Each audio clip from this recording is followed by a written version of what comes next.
जय माता दी। नमस्कार दोस्तों, स्वागत है आप सभी का हमारे YouTube चैनल लक्ष्मी शर्मा की कहानियां पर। ओम नमः भगवते वासुदेवाय। प्रिय भक्तगणों, आज आप सभी श्रवण करेंगे मार्गशीर्ष महीने की कृष्णा पक्ष की उत्पन्न एकादशी की व्रत कथा। साथ में सुनेंगे एकादशी व्रत से जुड़ी सभी कथाएं एक साथ, जिसे एकादशी व्रत करने वाले भक्त को अवश्य सुनना चाहिए। प्रेम से बोलिए लक्ष्मी नारायण की जय, एकादशी माता की जय। हे भगवान, आपकी कथा कहने वाले, सुनने वाले, हुक्कार भरने वाले सभी की परिवार की दुख तकलीफ को दूर करना, सभी की मनोकामना को पूर्ण करना, कथा कहने में गलती हो तो क्षमा करना। आइए प्रिय भक्तजनों, हम श्रवण करेंगे पहले गणेश जी की कथा और उसके बाद शुरुआत करेंगे एकादशी की व्रत कथा। एक बार की बात है कि भगवान गणेश एक बार छोटे बालक का रूप धरकर पृथ्वी पर गए और वहां उन्होंने सोचा कि मैं लोगों का परीक्षा लूंगा, इस धरती पर कुछ धर्म कर्म है भी या नहीं। भगवान गणेश अपने दोनों हाथों में एक एक छोटी चम्मच पकड़कर एक चम्मच में चावल और एक चम्मच में दूध लेकर गांव के सभी घरों में बारी बारी जाकर एक ही बात कह रहे थे कि कोई मेरे लिए खीर बना दो, कि कोई मेरे लिए खीर बना दो। लोग उसकी बात सुनकर उनका मजाक उड़ाते थे। सब गांव वाले उनसे कहते कि ए बुद्धू बालक, क्या कभी एक चम्मच चावल और एक चम्मच दूध से खीर बना है जो तुम घर घर घूमकर चिल्ला रहे हो कि मेरे लिए कोई खीर बना दो, कि मेरे लिए कोई खीर बना दो। ऐसा कह कहकर गांव वाले भेष रूपी गणेश जी का मजाक उड़ा रहे थे। भगवान गणेश गांव वालों की बातें सुनकर आगे बढ़ जाते हैं। ऐसे ही वह पूरे गांव में चलते चलते बालक आखिर में एक बुढ़िया माई के पास पूछते हैं। वहां बहुत से बच्चे खेल रहे होते हैं और बुढ़िया माई बैठी बैठी बच्चों के खेल को देख रही होती है। गणेश जी महाराज ने वहां जाकर कहा, बुढ़िया माई, ये चावल और दूध से मेरे लिए खीर बना दोगी क्या? छोटे से बालक की बातें सुनकर बुढ़िया माई ने हंसकर मजाक करते हुए कहा, बेटा, खीर तो मैं बना दूंगी, लेकिन मुझे भी खीर देना होगा। भेष रूपी गणेश जी ने कहा, जरूर अम्मा, आपको मैं जरूर दूंगा, सब बच्चों को भी दूंगा। तुम चिंता मत करो बूढ़ी अम्मा, बस अपने घर में जाओ और जो सबसे बड़ा बर्तन हो उसे बाहर लेकर आओ। बूढ़ी माई ने बच्चे की कहे अनुसार घर के सबसे बड़े बर्तन को लेकर बाहर आई। घर के बने गणेश जी ने कहा, माँ, इतनी छोटी सी भिगोनी से क्या होगा, कोई इससे भी बड़ा बर्तन लाओ, उसमें खीर बनाना। बुढ़िया माई फिर से एक बहुत बड़ा बर्तन लेकर आई, उसमें दूध और चावल डलवा दिए और चूल्हे पर खीर बनाने के लिए रख दिया गया। जब खीर में उबाल आने लगा तो बुढ़िया माई ने थोड़ी सी खीर प्याले में निकाल ली, थोड़ी सी ठंडी करके गणेश जी का नाम लेकर भोग लगाकर चखने लगी। खीर तो अति स्वादिष्ट बनी थी। बुढ़िया माई ने बालक से कहा, ले बेटा, खीर बन गई है, अब तुम खा लो। उसके बेटे ने कहा, माँ, खीर से तो मेरा पेट भर गया, अब आप खाओ और इन सब बच्चों को खिला दो। बुढ़िया माई ने कहा, बेटा, तूने खीर तो नहीं खाई, फिर पेट कैसे भर गया? बालक ने कहा, आपने मेरा प्रेम से नाम लेकर दरवाजे के पीछे खड़े होकर खीर खाई थी, उससे मेरा पेट भर गया। बुढ़िया माई समझ गई कि यह बालक तो भगवान गणेश का ही रूप है। वह खीर सभी बच्चों को खिला दी, जो वहां खेल रहे थे उन्हें भी खिलाई, तो भी बर्तन भरा हुआ था। अब गांव के सभी लोगों को बुला बुलाकर बुढ़िया माई ने खीर खिलाई तो सभी सोच में पड़ गए कि इस गरीब बुढ़िया के पास इतनी सारी खीर कहाँ से आई। अंत में बुढ़िया माई को गणेश जी ने आशीर्वाद दिया कि और जो खीर बच गई है उससे तुम घर में पीछे खारा खोदकर गार आओ। फिर कुछ दिन बाद वो खीर सोना बन गई। बुढ़िया माई अब तो आनंद और ठाट बाट से रहने लगी। गणेश जी की कृपा से बुढ़िया की सारी दुख तकलीफ समाप्त हो गई। प्रेम से बोलिए गणेश महाराज की जय। तथा मार्गशीर्ष मास के कृष्ण पक्ष की एकादशी को भगवान विष्णु के शरीर से एक तेजस्वी कन्या के रूप में महादेवी एकादशी का प्रादुर्भाव हुआ था। यही कारण है कि मार्गशीर्ष मास के कृष्ण पक्ष की इस एकादशी को उत्पन्ना एकादशी कहा जाता है। आज के दिन भगवान विष्णु के 16 कला निधान पूर्ण अवतार भगवान कृष्ण की पूजा की जाती है। भगवान कृष्ण की पूजा में नैवेद्य के रूप में केवल फल ही अर्पित किए जाते हैं। फलहार में भी आप फलों का ही भोजन करें, कद्दू अथवा मावे की मिठाई का प्रयोग ना करें। सूत जी बोले, हे मुनियो, विधि सहित इस एकादशी का महात्म्य को भगवान श्री कृष्ण ने कहा था। भक्तजन ही इस व्रत को प्रेम पूर्वक सुनते हैं और इस लोक में अनेकों सुखों को भोगकर अंत में विष्णु पद को प्राप्त करते हैं। सूत जी ने कहा, हे प्रभु, इस एकादशी व्रत का महात्म्य क्या है? इस व्रत को करने से क्या पुण्य मिलता है और उसकी विधि क्या है? सो आप मुझसे कहिए। ऐसा सुनकर श्री भगवान ने कहा, हे अर्जुन, सबसे पहले हेमंत ऋतु के मार्गशीर्ष महीने में कृष्ण पक्ष की एकादशी का व्रत करना चाहिए। दशमी की शाम को दातुन करनी चाहिए और रात को भोजन नहीं करनी चाहिए। एकादशी को सुबह संकल्प नियम के अनुसार कार्य करना चाहिए। स्नान करने से पहले शरीर पर मिट्टी का लेपन लगाना चाहिए। चंदन का मंत्र इस प्रकार है, अश्वकांते रथकांते विष्णुकांते वसुंधरे उर्वेतापि वराहेन कृष्ण न शताबाहुना मृतिके हर में पाप यन्मया पूर्वक संचितम त्वाहेतेन पापेन गच्छामि परमा गतिम। स्नान के बाद धूप दीप नेवत से भगवान का पूजन करना चाहिए।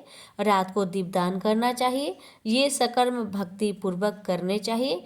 उस रात को नींद और स्त्री प्रसंग को त्याग देना चाहिए। एकादशी के दिन तथा रात्रि में भजन सत्संग आदि शुभ कर्म करने चाहिए। उस दिन श्रद्धा पूर्वक ब्राह्मणों को दक्षिणा देनी चाहिए और उनसे अपनी गलतियों की क्षमा मांगनी चाहिए।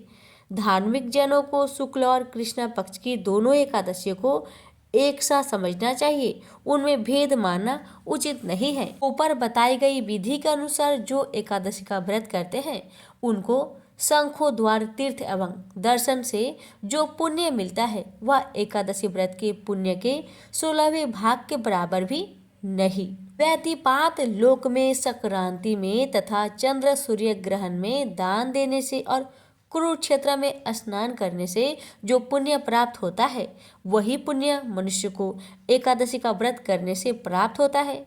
जो फल देवपाठी ब्राह्मण को 1000 गौदान करने से मिलता है उससे 10 गुना अधिक पुण्य एकादशी का व्रत करने से मिलता है। 10 श्रेष्ठ ब्राह्मण को भोजन कराने से जो पुण्य मिलता है वह एकादशी के पुण्य के 10वें भाग के बराबर होता है। निर्जल व्रत करने का आधा फल एक बार भोजन करने के बराबर होता है। उपरोक्त कोई सा एक व्रत जरूर करना चाहिए। एकादशी का व्रत करने पर ही यज्ञ दान तप आदि मिलते हैं, अन्यथा नहीं। अतः एकादशी को अवश्य ही व्रत करना चाहिए।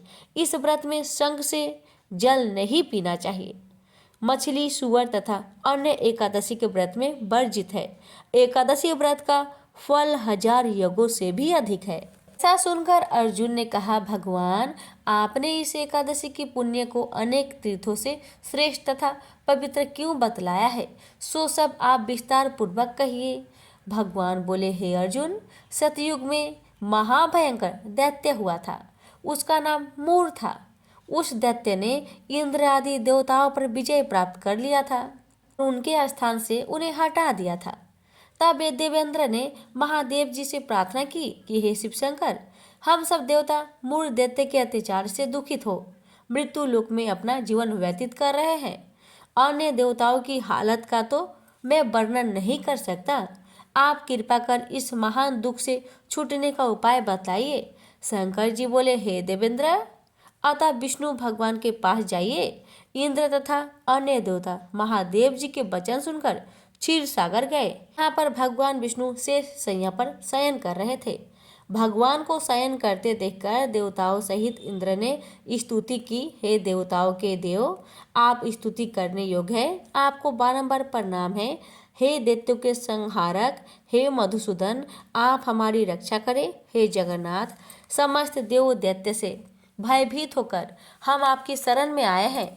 इस समय दैत्यों ने हमें स्वर्ग से निकाल दिया है और हम सब देवता पृथ्वी पर विचरण कर रहे हैं।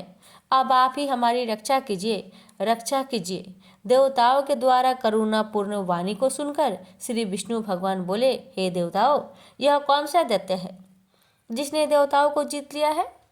भगवान के उस अमृत रूपी वचनों को सुनकर इंद्र बोला, हे भगवान, प्राचीन समय में नारी जंग नामक एक दैत्य था। उस दैत्य की ब्रह्म में वंश उत्पत्ति हुई थी। उसी दैत्य के लड़के का नाम मूर है। उसकी राजधानी चंद्रावती है। उस चंद्रावती नगरी में वह मूर नामक दैत्य निवास करता है, जिसने अपने बल से समस्त विश्व को जीत लिया है और सब देवताओं को देवलोक से निकाल इंद्र, अग्नि, यम, वरुण, चंद्रमा, सूर्य आदि लोकपाल बनाए हैं। वह स्वयं सूर्य बनकर पृथ्वी को तपाता है और स्वयं मेघ बनकर जल की वर्षा करता है। अतः आप उस बलशाली भयानक दैत्य को मारकर देवताओं की रक्षा करें। इंद्र के ऐसे वचन सुनकर श्री विष्णु भगवान बोले, देवताओं, मैं तुम्हारे शत्रुओं का शीघ्र ही संहार करूंगा। अब आप उस चंद्रावती नगरी को जाइए। इस प्रकार भगवान विष्णु देवताओं के साथ चल दिए। उस समय दैत्यपति मूर अनेकों दैत्य के साथ युद्ध भूमि में गरज रहा था। युद्ध प्रारंभ होने पर असंख्य दानव अनेकों अस्त्रों शस्त्रों को धारण कर देवताओं से युद्ध करने लगे, परंतु देवताओं दैत्य के आगे एक क्षण भी ना ठहर सके। तब भगवान विष्णु भी युद्ध भूमि में आ गए। तब दैत्य ने भगवान विष्णु को युद्ध भूमि में देखा तो उन पर अस्त्रों शस्त्रों से प्रहार करने लगे। भगवान भी चक्र और गदा से उनके अस्त्र शस्त्रों को नष्ट करने लगे। इस युद्ध में अनेक दानव सदैव के लिए सो गए, परंतु दैत्यों का राजा मूर भगवान के साथ निश्चल भाव से युद्ध करता रहा। भगवान विष्णु मूर को मारने के लिए जिन जिन शस्त्रों का प्रयोग करते हैं, सब उनके तेज से नष्ट होकर उस पर पुष्पों के समान गिरने लगे। अनेक अस्त्रों शस्त्रों का प्रयोग करने पर भी भगवान उनको न जीत सके। वह वापस में मल्ल युद्ध करने लगे। भगवान विष्णु उस दैत्य से देवताओं के लिए सहस्त्र वर्ष तक युद्ध करते रहे, परंतु उस दैत्य को न जीत सके। अंत में विष्णु शांत होकर विश्राम करने की इच्छा से बद्रिका आश्रम चले गए। उस समय 38 कोस लंबी एक द्वार वाली हेमवती नाम की एक गुफा में शयन करने की इच्छा से भगवान घुसे। हे अर्जुन, अतः मैंने उस गुफा में शयन किया। वह दैत्य भी मेरे पीछे पीछे चला आया। मुझको शयन करता देख भागने को तैयार हो गया। वह दैत्य सोचने लगा कि यह मैं आज अपने चिर शत्रु को मारकर सदैव के लिए निष्ठक हो जाऊंगा। उसी समय मेरी देह से एक अत्यंत सुंदर कन्या दिव्य वस्त्र धारण करके उत्पन्न हुई और दैत्य के सामने आकर युद्ध करने लगी। तब वह दैत्य आश्चर्य के साथ सोचने लगा कि यह ऐसी बलवान कन्या कहाँ से उत्पन्न हुई। वह दैत्य उस कन्या से लगातार युद्ध करता रहा। कुछ समय बीतने पर उस कन्या ने क्रोध में आकर उस दैत्य के अस्त्रों शस्त्रों के टुकड़े टुकड़े कर दिए। उस कन्या ने उसका रथ तोड़ डाला। तब तो वह दैत्य क्रोध करके उससे मल्लयुद्ध करने लगा। उस कन्या ने उसको धक्का मारकर मूर्छित कर दिया। उठने पर उसका सिर काट दिया। वह दैत्य सिर कटते ही पृथ्वी पर गिर गया और मृत्यु को प्राप्त हुआ। अन्य समस्त दानव भी ऐसा देखकर पाताल लोक को चले गए। जब भगवान विष्णु की निद्रा टूटी तो उस दैत्य को मरा देखकर अत्यंत आश्चर्य करने लगे और विचारने लगे कि इस दैत्य को किसने मारा। तब वह कन्या भगवान से हाथ जोड़कर बोली, हे भगवान, यह दैत्य आपको मारने को तैयार था, तब मैंने आपके शरीर से उत्पन्न होकर इसका वध किया है। इस पर भगवान बोले, हे कन्या, तूने इसको मारा है, अतः मैं तेरे ऊपर अत्यंत प्रसन्न हूँ। तूने तीनों लोकों के देवताओं को सुखी किया है, इसलिए तू अपनी इच्छा अनुसार वरदान मांग। कन्या बोली, हे भगवान, मुझे यह वरदान दीजिए कि जो मेरा व्रत करे उसके समस्त पाप नष्ट हो जाए और अंत में स्वर्ग लोक को जाए और मेरे व्रत का आधा फल रात्रि को मिले और उसका आधा फल एक समय भोजन करने वाले को मिले। जो मनुष्य भक्ति पूर्वक मेरा व्रत करे वो निश्चय ही विष्णु लोक को प्राप्त करे। कृपा करके मुझे ऐसा ही वरदान दीजिए। जो मनुष्य मेरे दिन तथा रात्रि को एक बार भोजन करे वे धन्य धान्य से भरपूर रहे। इस पर भगवान विष्णु उस कन्या से बोले, हे कल्याणी, ऐसा ही होगा। मेरे और तेरे भक्त एक ही होंगे और अंत में संसार में परसिद्धि को प्राप्त होकर मेरे लोक को प्राप्त करेंगे। हे कन्या, तू एकादशी को पैदा हुई है, इसलिए तेरा नाम भी एकादशी हुआ। जो मनुष्य तेरे दिन व्रत करेंगे उसके समस्त पाप जड़ से नष्ट हो जाएंगे और अंत में मुक्ति को प्राप्त करेंगे। तू मेरे लिए अब तीज, आठे, नौमी और 14 से भी अधिक प्रिय है। तेरा व्रत का फल सब तीर्थों के फल से महान होगा। यह मेरा कथन सत्य है। ऐसा कहकर भगवान उसी स्थान पर अंतर्ध्यान हो गए। एकादशी भी भगवान के उत्तम वचनों को सुनकर प्रसन्न हुई। भगवान बोले, हे अर्जुन, सब तीर्थों दोनों व्रतों के फल से एकादशी व्रत का फल सर्वश्रेष्ठ है। मैं एकादशी व्रत करने वाले मनुष्य के शत्रुओं को नष्ट कर देता हूँ और उन्हें मोक्ष देता हूँ। उन मनुष्य के विघ्नों को मैं स्वयं ही नष्ट कर देता हूँ। हे अर्जुन, यह मैंने तुमसे एकादशी की उत्पत्ति के बारे में बताया। एकादशी व्रत समस्त पापों का नष्ट करने वाला है और सिद्धि को देने वाला है। उत्तम मनुष्य को दोनों पक्षों की एकादशी को समान समझना चाहिए। उनसे भेदभाव मानना उचित नहीं है। जो मनुष्य एकादशी महात्म्य को श्रवण व पठन करते हैं उनको अश्वमेध यज्ञ का फल मिलता है।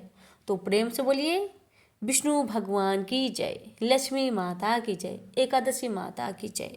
प्रिय भक्तजनों, अब आप श्रवण करेंगे 11 माता की व्रत कथा।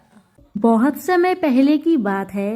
एक गांव में एक रामू नाम का इंसान रहता था। उसका अभी अभी विवाह हुआ था और पत्नी कुछ दिन साथ रह के मायके चली जाती है। पत्नी के बिना रामू को मन नहीं लगता था। इसी कारण वह अपनी पत्नी को लाने के बारे में सोचता है और नए नए कपड़े पहनकर अपने ससुराल की तरफ चल पड़ता है। कुछ दूर जाने पर रामू को एक नदी में एक गाय दिखाई पड़ती है। गाय पानी पीने के लिए नदी में उतरती है, लेकिन पानी के अंदर दलदल होने के कारण गाय उसी में फंस जाती है और बाहर निकलने का बहुत प्रयास करती है, मगर निकल नहीं पाती। तभी उसकी नजर रामू पर पड़ती है। गाय रामू से कहती है, बेटा मुझे बचा लो, मैं पानी के अंदर दलदल में दब रही हूँ, मुझे बचा लो। गाय की बात सुन रामू कहने लगा, नहीं नहीं, मैं अपने ससुराल जा रहा हूँ और पहली बार जा रहा हूँ। मेरी नई नई कपड़े दलदल में पड़ेगी तो गंदी हो जाएगी। अगर मैं गंदे कपड़े में अपने ससुराल जाऊंगा तो मेरा क्या इज्जत रह जाएगी। ससुराल वाले क्या कहेंगे कि कैसा मेरा दामाद है। नहीं नहीं, मुझे माफ करो, मैं तुम्हें अभी नहीं बचा सकता। रामू की बात सुन गाय बोली, आज 11 का दिन है, अगर तुम मुझे बचाओगे तुम्हें बहुत पुण्य मिलेगा, जीवन में बहुत तरक्की करोगे, मुझे बचा लो। रामू फिर बोला, नहीं, मैं अपने ससुराल से अपनी पत्नी को लेकर आऊंगा, तब मैं तुम्हें निकाल दूंगा। गाय रामू की बात पर बहुत क्रोधित हो गई और उसने श्राप दिया, जा तू 4 पहर के बाद गधा बन जाएगा। गाय के श्राप सुनते ही रामू गाय से हाथ जोड़कर माफी मांगने लगा, हे गाय माता, मुझे माफ करे। इतना रामू कह ही रहा था कि तब तक गाय माता पानी में डूब गई और उनकी मृत्यु हो गई। अब रामू बेचारा बहुत परेशान हो गया। जल्दी जल्दी अपने ससुराल गया और अपनी पत्नी को लेने की बात अपनी सास ससुर से कहने लगा। सास ससुर बोले, बेटा पहली बार आए हो तो 4 दिन तक रुक कर जाओ। लेकिन रामू अपने सास ससुर और घर वालों की बात नहीं माना। उसने अपनी पत्नी को एक कमरे में ले जाकर गाय की शराब वाली बात अपनी पत्नी को कह सुनाई। अब पत्नी भी रामू के साथ उसी समय अपने घर से विदा लेकर चल पड़ी। जैसे ही दोनों पति पत्नी अपने गांव को आए, जल्दी से अपने घर में जाकर दरवाजा को बंद कर दिया और ठीक वैसे ही पति गधा बन गया। अब तो पत्नी घर के सारे दरवाजे खिड़की हमेशा बंद रखती थी। घर में जितने भी अनाज थे, सारे अनाज कुछ दिन में ही समाप्त हो गए।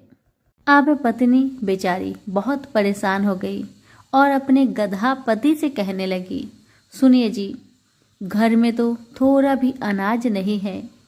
अब हमें बाहर मेहनत मजदूरी करके कुछ तो कमाना पड़ेगा अपनी पेट पालने के लिए। गधा रूपी पति कहने लगा, हाँ तुम ठीक कह रही हो, चलो मैं भी तुम्हारे साथ जाऊंगा। अब पति पत्नी दोनों अपने घर के बाहर निकल गए काम की तलाश में। कुछ दूर आगे बढ़ने पर उन्होंने देखा कि राजा पास ही में एक कुआं खुदवा रहे थे। रामू की पत्नी ने राजा के पास जाकर कहा, महाराज जी, कृपा करके मुझे कुछ काम दे दीजिए। तब राजा ने कहा, ठीक है। राजा ने उसे मिट्टी ढोने का काम दे दिया। रामू की पत्नी मिट्टी का डाला उठाकर अपने सर पर लेकर जाने लगी। बहुत से लोग देखे, सभी लोगों ने कहा, अरे तुम इस गधे के ऊपर मिट्टी क्यों नहीं रखकर ले जाती? तो पत्नी कुछ नहीं कहती। एक दिन राजा की नजर रामू की पत्नी पर पड़ी। तब राजा ने कहा, बहन, तुम मिट्टी का डाला इस गधे के ऊपर रखकर क्यों नहीं ले जाती? अपने सर पर क्यों रखकर ले जा रही हो? राजा की बात सुनकर पत्नी रोने लगी और कहने लगी, महाराज, ये मेरे पति है, ये कोई गधा नहीं। इन्हें गाय माता ने श्राप दे दिया है, उसी के वजह से यह गधा बन गए हैं। सुनो बहन, तुम उदास मत हो, मैं तुम्हारी इस गधा पति को ठीक करने का बहुत प्रयास करूंगा। तुम अपने इस गधे को लेकर कल महल में चली आना। इतना कहने के बाद राजा अपने महल में गए और पंडितों को बुलावा भेजा। जब पंडित लोग महल में आए तो राजा ने गाय की श्राप वाली सारी कहानी पंडितों को बताया और बोले, इसका कोई उपाय निकाला जाए।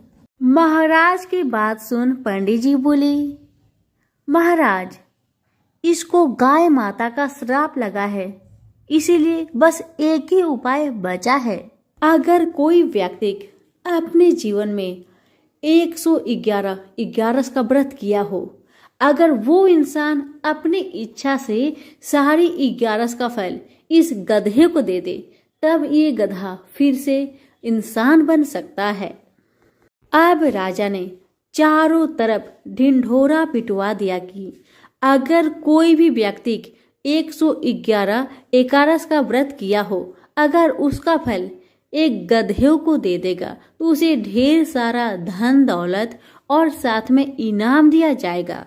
लेकिन दुख के बात यह था कि उस गांव में किसी ने भी 11 का व्रत 111 बार नहीं किया था।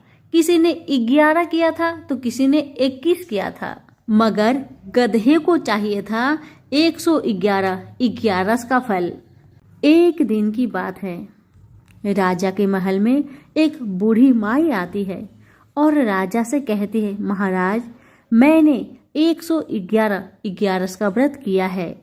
राजा यह सुनकर बहुत खुश हुए और कहने लगे, हे बुढ़िया माई, तुम अपनी 11 का सारे फल इस गधे को दे दो ताकि इसे इंसान का रूप मिल सके। तुम अगर इसे अपने सारे 11 का फल दे दोगी तो मैं तुम्हें मुंह मांगा धन दौलत दूंगा। राजा की बात सुन बूढ़ी माँ कहने लगी, हे राजन, मैं तो बूढ़ी हो गई हूँ, मेरा जीवन का तो कोई भी ठीक नहीं, आज हूँ तो कल नहीं, और मैं धन दौलत का क्या करूँगी।